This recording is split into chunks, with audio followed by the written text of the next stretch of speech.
ముఖ్యంగా ఇది వీళ్ళు పార్లమెంట్లో పెట్టినప్పుడు సమగ్ర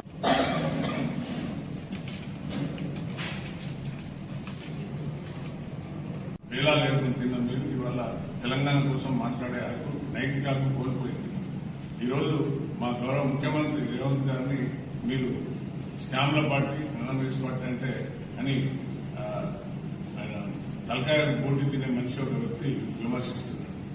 ఎంతసేపు ఆయనకు తలాతోక లేకుండా మాట్లాడుతున్నారు.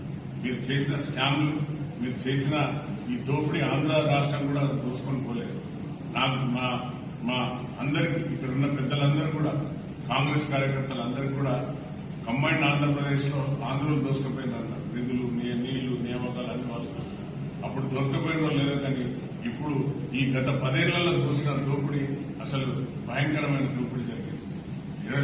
అన్ని విధాలా విద్యార్థులను దోసుకున్నారు, కుటుంబాలను దోసుకున్నారు, ధరణి తెచ్చి భూములు దోసుకున్నారు, ఉద్యోగస్తుల పేరు చెప్పి ఉద్యోగాల సరైన జీతాలు లేకుండా వాళ్ళ కడుపు మీద కొట్టి మీరు దోసుకొని తిన్నారని నేను ఛాలెంజ్ చేస్తున్నా. ఇక్కడ నిన్న కూడా ఈరోజు బహుశా మాజీ మంత్రివర్యులు దయాకర్ రావు కూడా ఛాలెంజ్ చేశారు. మేము ఛాలెంజ్ స్వీకరిస్తున్నాం.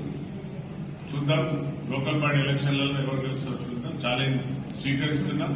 మీకు సినిమా ఆటోగ్రాఫీ మీద అభిమానం, ప్రేమ ఇక్కడ రైతులు వర్ధనపేట ప్రజల మీద లేదు.